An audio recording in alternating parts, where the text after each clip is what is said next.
It was the best of times, and it was the worst of times. All happy families are alike. Each unhappy family is unhappy in their own way. A long time ago, in a galaxy far, far away, once upon a time. We know these, right? They're the opening lines of movies, of stories that we love. They stick with us.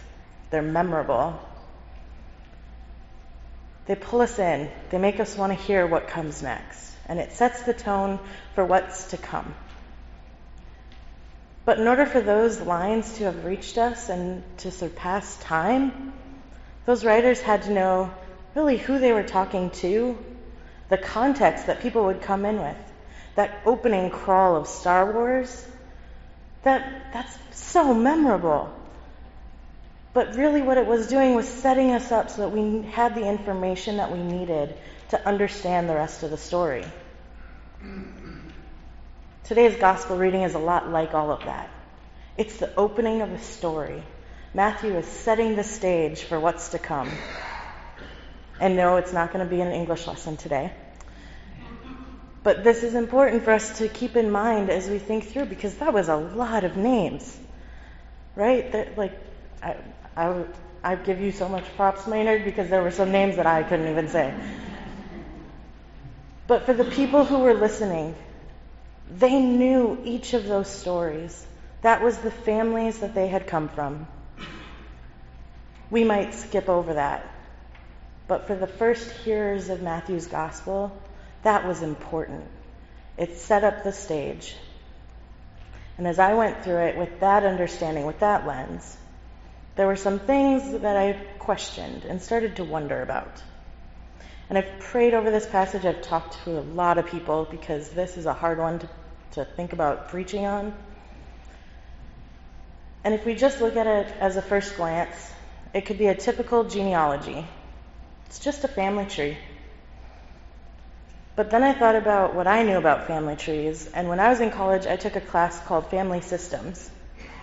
So we had to dig into our own personal histories. We had to look at relationships in our lives, the tapes that we hear about ourselves, about our family, that impact us, and how that interferes or how that impacts how we interact with others. And so by focusing on our own families, we then shared in class and were able to share some of that stuff that we hadn't really talked about, but it also gave us that chance to empathize and hear other people's stories. So we created genograms. It's a lot like a family tree, but you trace different things, relationships, behaviors, jobs, diseases, anything through the generations. And I loved it. I got so into it. I was making phone calls, emailing family. I just wanted to dig in. And I convinced a whole bunch of my family members to be part of that too. And we created an ancestry account. And as I was thinking through this, right, there were 3 sets of 14 in the gospel.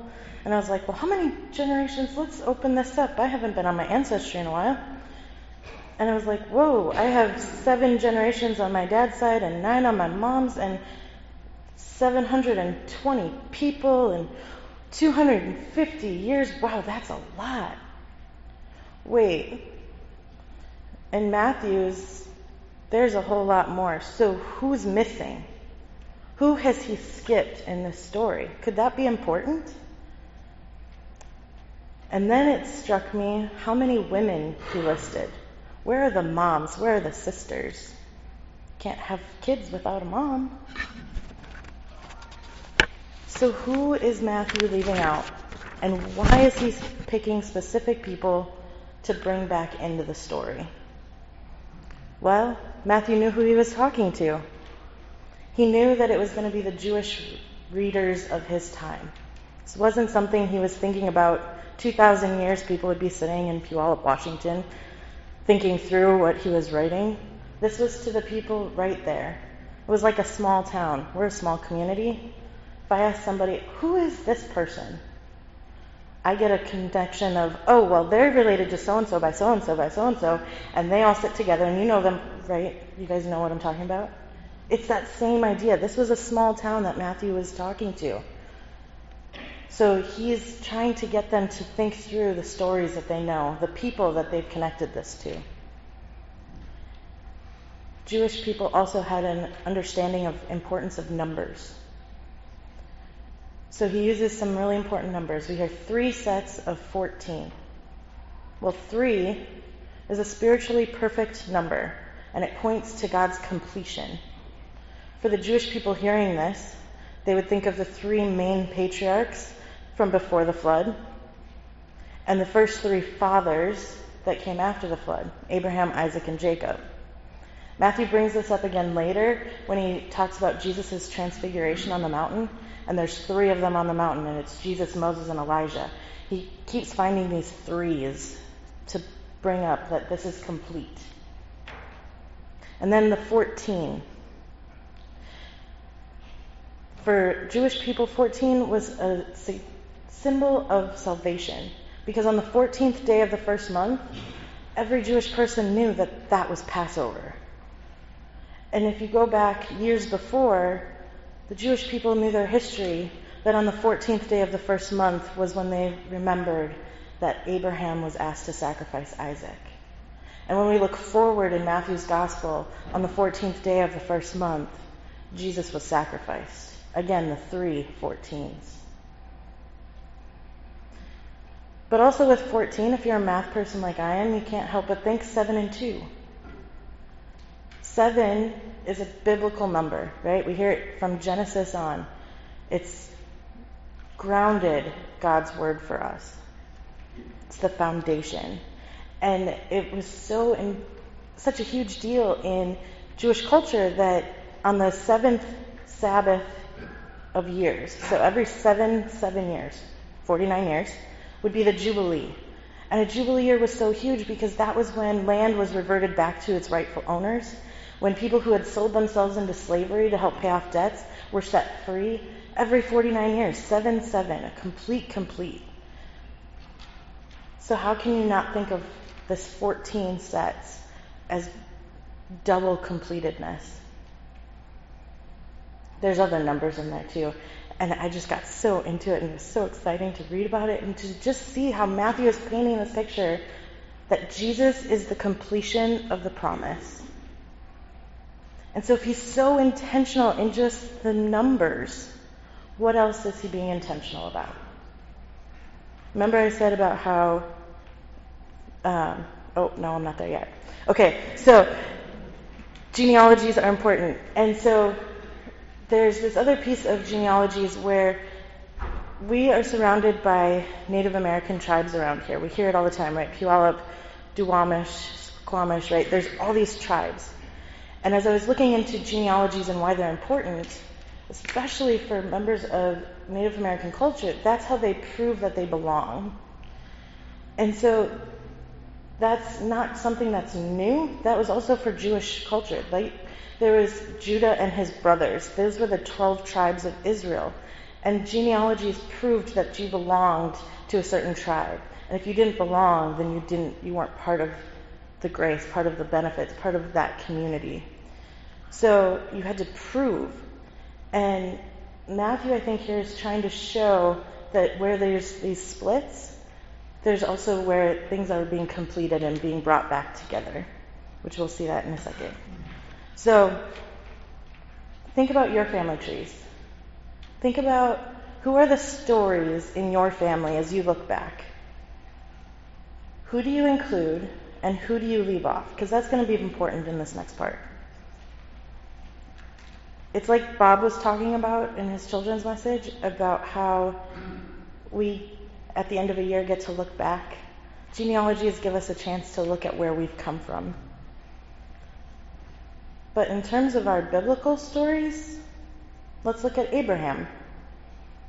We can think about the story of the angels coming to visit him and Sarah and changing his name from Abram to Abraham. But we also have the story of him not trusting that promise and having Ishmael with Hagar before he had Isaac. That's a split where we broke away, right? People followed the line of Ishmael because they thought he had the true birthright, not Isaac. If we go down to Jacob, we know that Jacob is this great father of all these tribes of Israel, and that he wrestled with God. But we also know that story about, Jacob and Esau and how he stole the birthright from his brother. We go down to the brothers of the tribes of Israel, and there's those pillars that we look up to. But they're also the brothers who sold their brother Joseph into slavery. We can't hear some of these stories without also thinking about their sins. We hear the good things, the saintly things, and we're also immediately reminded of their sins. So then we think about these women that are brought in, who were outcasts. Rahab was a prostitute. Ruth was an outsider. So why is Matthew bringing these women back in? And I think it's because he's trying to prove that even when their stories pushed them to the outside, when they were the outcasts, when it was unlikely that they mattered or that they had any importance whatsoever, they were brought back in to the story, and it was through them that this completion could happen.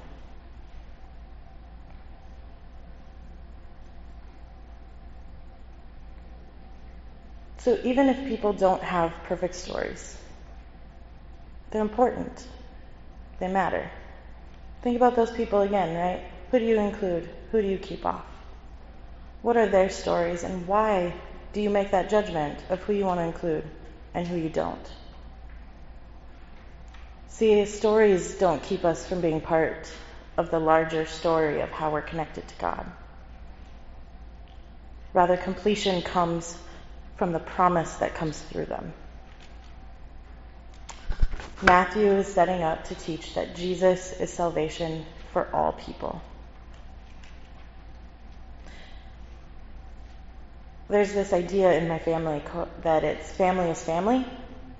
I don't remember how it started, but a few years back my cousin got married and we took a picture of all the cousins, and somebody had posted and said, "You can't use that term so loosely, you're not related to all of them." And that hurt us, because she was really pointing at one person in our family who it was my cousin's first wife's son from another relationship.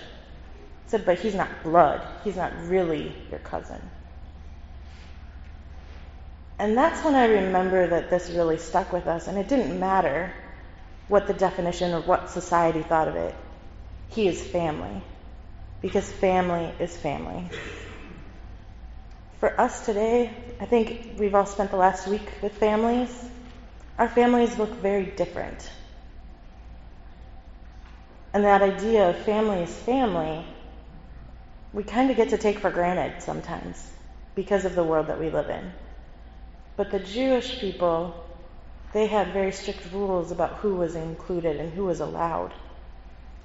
It wasn't really thinking about people that were adopted in. They didn't have the same rights as the family, right? Unless the father made sure of it. And I think that Matthew is trying to say, you see, this happens, and this is good. This is family. Because the table of salvation is open for all people, and that all people, all nations, is going to look different than what we think it does right now. So what are we supposed to walk away from with this? Right, this all sounds really great to sit here and listen. Got one more story. A week and a half ago now, the young adults, we went and saw Aquaman when it came out. It's a great movie. Called my mom on the way home and I said, "Oh my gosh, this is amazing." And as we were talking, she was like, "Shannon, did you just equate Aquaman and Jesus?" I was like, "I think I did." So here's how. See, Aquaman had a mother and father that were completely different. He came from the Sea of Atlantis and the human world.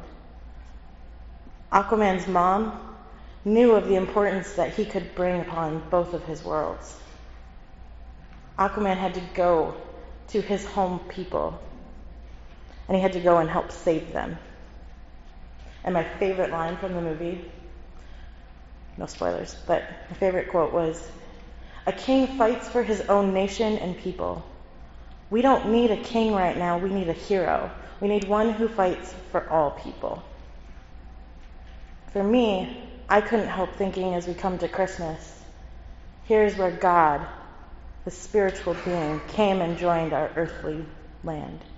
Two lands joined. The mother, knowing the importance of this child that she was carrying. Where he came to a land that is different than one he knew to save the people that he loved. And ultimately, what I think Matthew is also saying here, we get to look forward, right? We're looking back. We know how Matthew ends his story. He ends it with the Great Commission. So, Jesus was the King of the Jews who fought for all people to be saved because he said in his Great Commission to go and make disciples of all nations. So as you look to the beginning of a new year, perhaps we think at the beginning how the story ends. To go and make disciples and know that Jesus is with us to the very end of the age.